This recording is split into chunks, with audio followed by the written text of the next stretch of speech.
Thank you as always, Liebe. The recipient of the letter smiled at me. While I understood that I should feel happy, my heart remained still.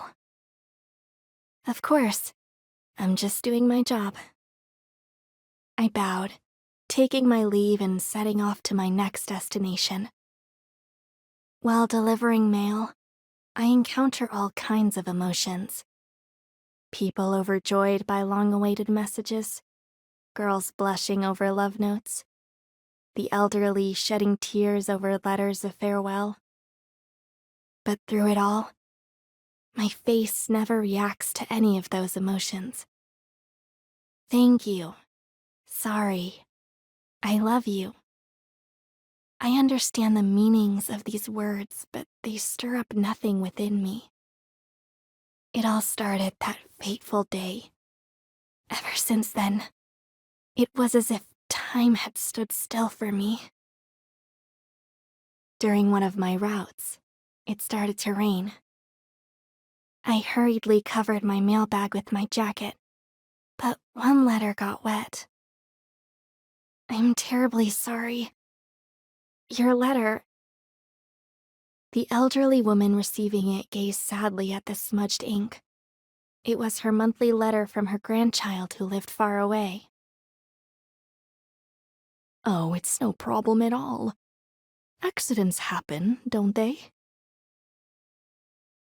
She smiled gently, but a glint of loneliness lingered in her eyes. Even so, I didn't know what kind of expression I should make in response. As I was writing my work report that night, my pen froze in realization.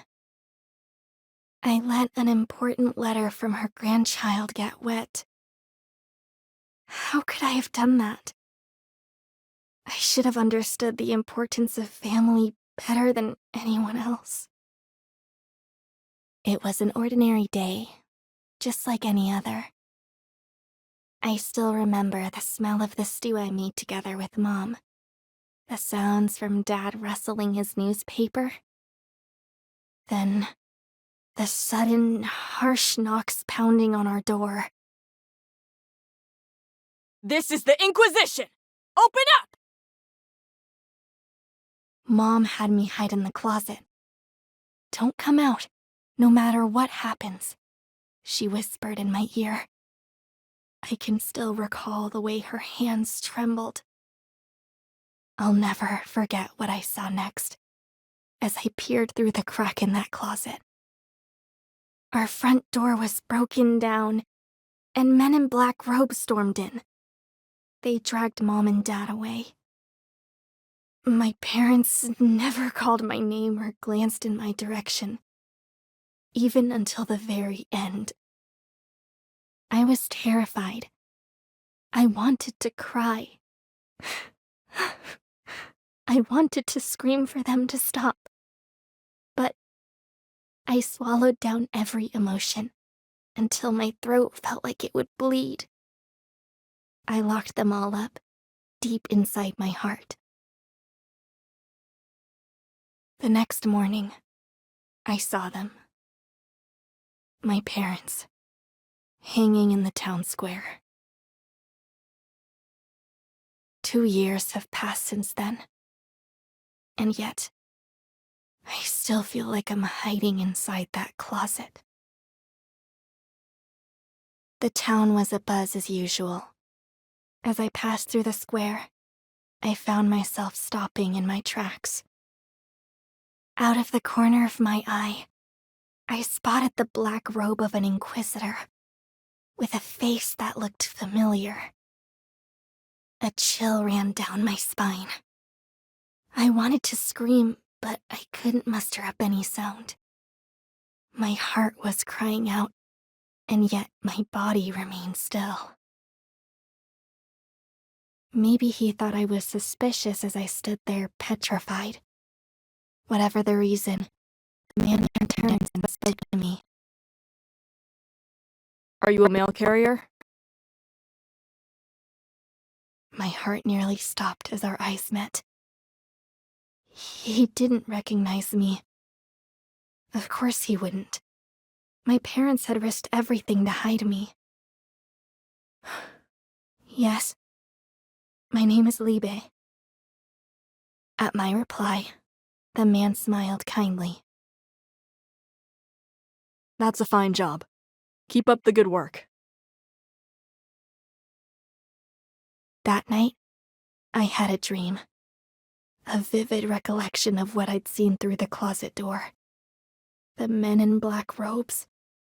My parents being dragged further and further away from me. The two of them hung up on the gallows.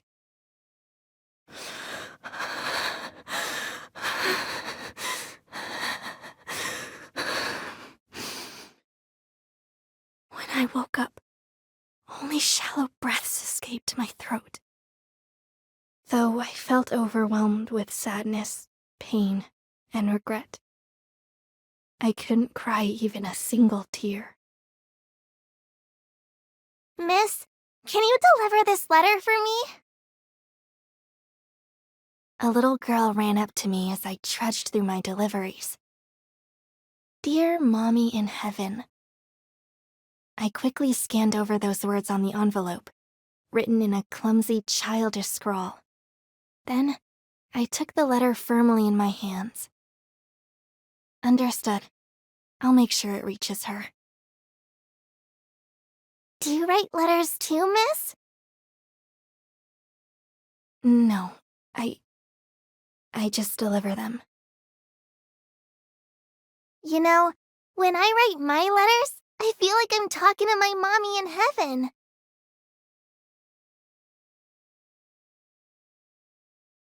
After completing my daily work report, I laid a sheet of paper on my desk.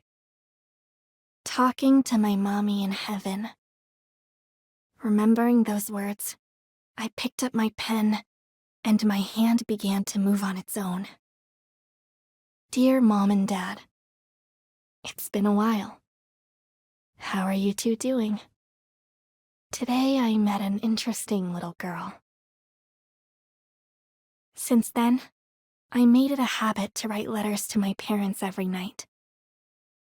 At first, I just wrote about my daily life. But as I kept writing, different words began to pour out. I feel so alone. I want to see you both again. I'm sorry I couldn't save you two that day. Tears I couldn't shed before began to fall, one after another, blurring the ink. That day, I'd worked together with Mom to make Dad's favorite stew. Liebe, this is delicious. My dad had said those words with a huge grin, enthusiastically praising me. I remember it all so clearly. What I saw from inside the closet is still burned into my memories. But the warm moments of happiness I shared with my parents still live on within me. I'd forgotten how to smile and cry. But I hadn't forgotten that I was loved. That's the one thing I could never, ever forget. I sealed each and every letter I wrote inside envelopes without any addresses. Those letters, filled with all of my deepest feelings, contain the very essence of the heart I lost. I had to deliver them, if I ever wanted to move forward from that day. I'm a mail carrier. My job is to deliver letters. So I made my way to the church. You're that mail carrier from before, aren't you? He was one of the men who took everything from me. But I'm not scared anymore.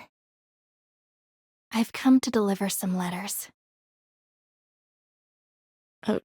What's this?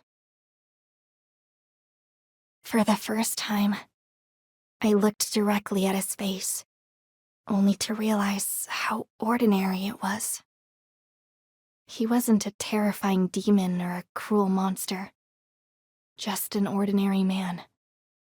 The confused look on his face as he stared at the letters, each with no address, was just one of the many expressions I'd seen on other recipients. Mom, Dad, I'm still doing my best to make it on my own. From now on, I'm going to live my life to the fullest.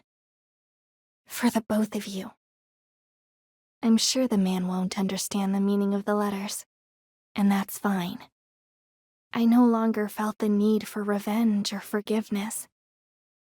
As I left the church, something wet ran down my cheek. The time that had stood still for me began to move once more. I'm okay now.